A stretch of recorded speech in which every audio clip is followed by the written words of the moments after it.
Vibrant life தமிழுக்கு வரவேற்கிறோம். இன்று நாம் தமிழர் வரலாற்றின் மிகச் சிறந்த பகுதிகளில் ஒன்றாகிய சங்க காலத்திலிருந்து சோழர் பேரரசின் உயர்வு வரை புலம்பெயர்ந்து கொண்ட தமிழ் நாகரிகத்தை ஆராயப் போகிறோம். தமிழர் கலை, இலக்கியம், கட்டிடக்கலை போன்றவற்றின் மூலமாக தென்னிந்தியாவை மட்டுமின்றி தென்கிழக்காசியாவையும் தமிழர்கள் வடிவமைத்ததைக் காணலாம். தமிழர் நாகரிகத்தின் தோற்றம். தமிழர் நாகரிகம் முந்தைய வரலாற்றில் 2000 ஆண்டுகளுக்கும் மேலாக தமிழத்தை வகித்து வருகிறது. தமிழ் மொழி மற்றும் தமிழ் மக்கள் இந்தியாவின் தெற்கில் சிறப்பாக தங்கள் அடையாளத்தை உருவாக்கினர்.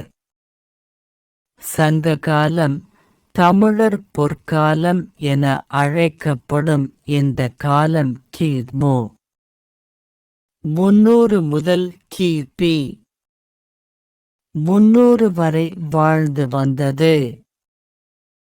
பெரியோர் போற்றிய சங்கப் பாடல்கள் சோழர், பாண்டியர், சேரர் ஆகிய மன்னர்களின் உதவியால் முத்தமிழ் வளர்ச்சியை கண்டது. தமிழரின் ராஜ்யங்கள். சோழ பேரரசு தமிழர்களின் மிகச்சிறந்த சமுதாயங்களின் ஒன்றாக விளங்கியது. தமிழர் கலை, கட்டிடக்கலை போன்றவற்றில் பெரும் வளர்ச்சியைக் கண்டனர். தமிழ் இலக்கியம் மற்றும் கட்டிடக்கலையின் பங்களிப்பு. தமிழ் இலக்கியம் எதையும் குறைவாக கொள்ளாது.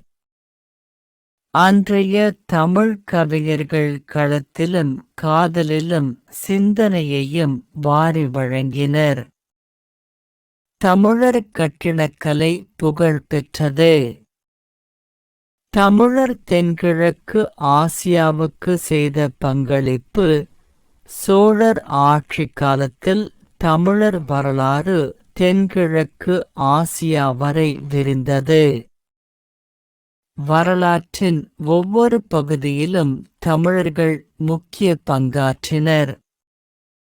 தமிழர் சுதந்திரப் போராட்டம் மற்றும் தமிழர் அடையாளம். சுதந்திரப் போராட்ட காலத்தில் தமிழ் மண்ணின் மகன்கள் மகத்தான பங்களிப்பு செய்தனர். சுப்பிரமணிய பாரதி மற்றும் வ.உ. சிதம்பரம் பிள்ளை போன்ற தலைவர்கள் தமிழகத்தின் விடுதலைக் குரல் ஆனார்கள். முடிவு. தமிழர் வரலாறு உலகத்தின் அனைத்து கோணங்களிலும் பரவியிருக்கும் வரலாறு. நன்றி. வைப்ரண்ட் லைஃப் தமிழ் சேனலை சப்ஸ்கிரைப் செய்யுங்கள்.